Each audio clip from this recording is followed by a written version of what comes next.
Billing Stars TV, and it's a kind of an off-season media update. Where on Teesside, it's a lovely sunny day. It's not even August, Carol. It's not even August yet. Carol White, Media Team Supremo. Just a little catch up. Obviously, we've been able to do some news so far. It's the 11th of June, and we've announced players. Yeah, it's been good.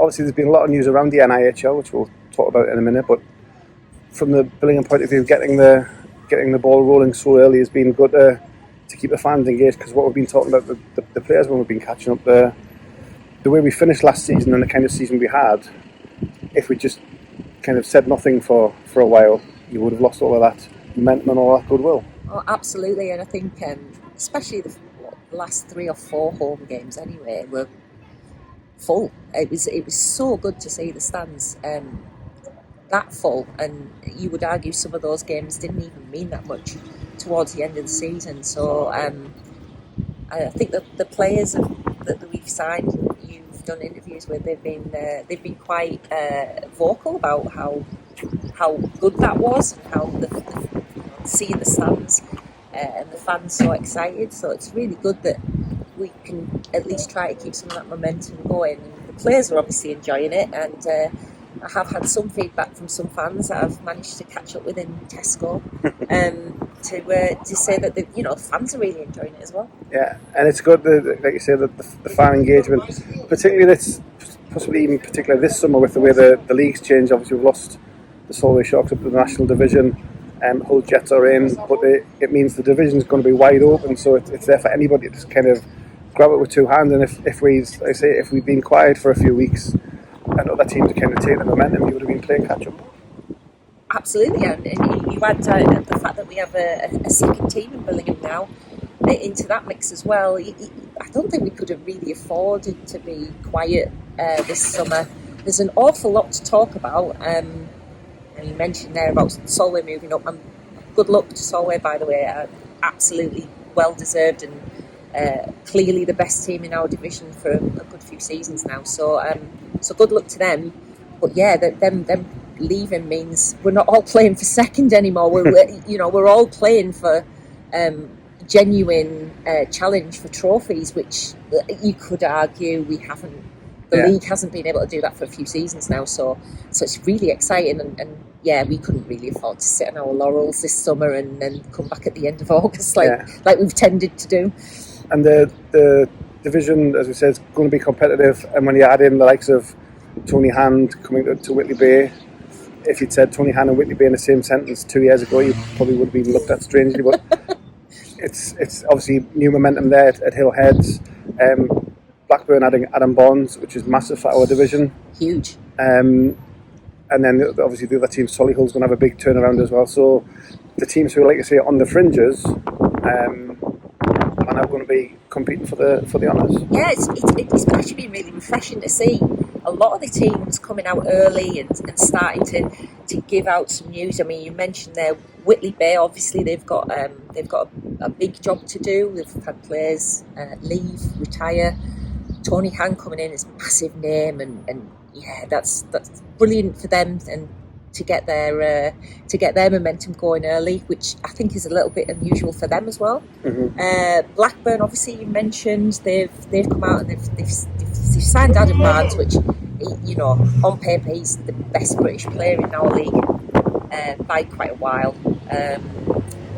And they've also signed Bobby Streetley, who's used to playing at national level. So they've come out early with some big names. And you mentioned Solihull.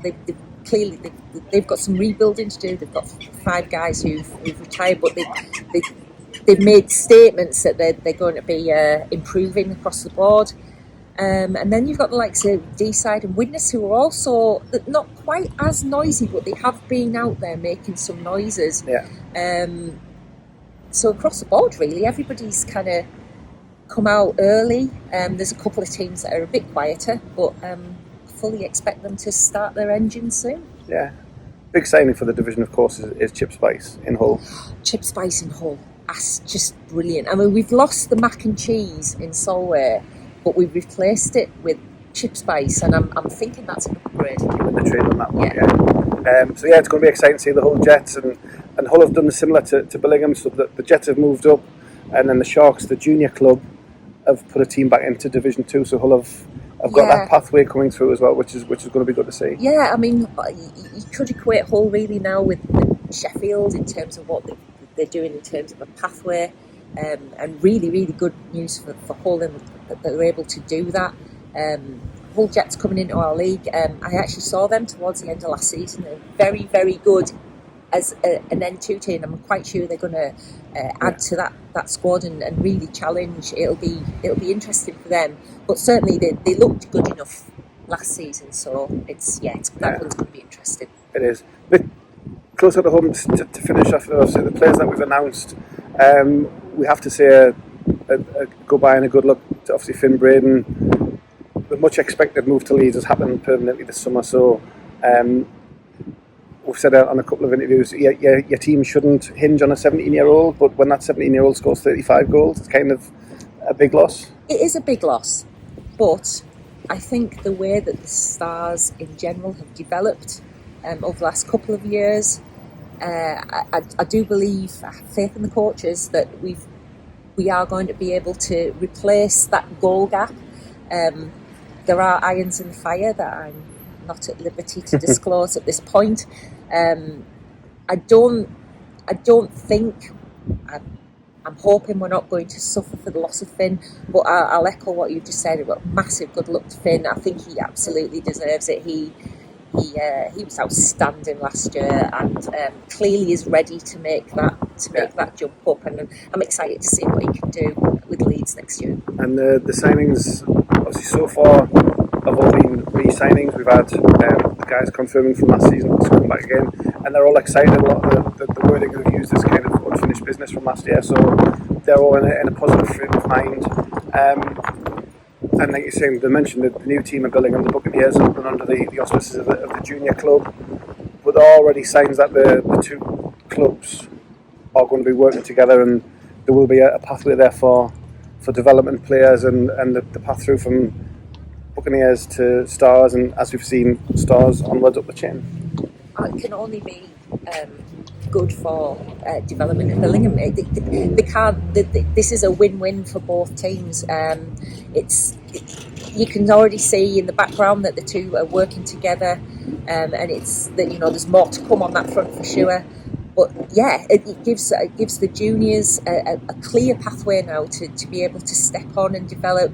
And for a lot of those players who potentially were going to get to 17, 18 and not really know where their career was going to go, I think it just really gives everybody the incentive now to keep going and to keep that development going with Billingham, which is important. No, it sounds good. And I'd say the player announcements still a few more to announce. Yep. Work is still ongoing to tie up the last few loose ends, as you say. We'll get everything out as best we can on the Billingham Stars channels. Other things to look out for from the fans' point of view. We have mentioned shirts, so there'll be something to do with shirts in the hopefully not too distant future. I'm obviously not at liberty to disclose details, but yes, there may well be some developments in that arena. And we'll be looking to obviously keep in touch. The engagement on the interviews and the releases has been brilliant. Hopefully continue that. Some sort of event pre-season, and possibly even games pre-season. Who knows? Who knows? Wouldn't that be great to know? Yeah. You better watch this space. We shall find out. But it's been good doing stuff. As I say, it's not even August yet. Plenty of news from the Billingham Stars. Thanks to Carol for the catch up. We'll follow us on Billingham Stars TV here, or on the Billingham Stars website, and all of our social medias, which she does so very well. And we'll catch up with you soon.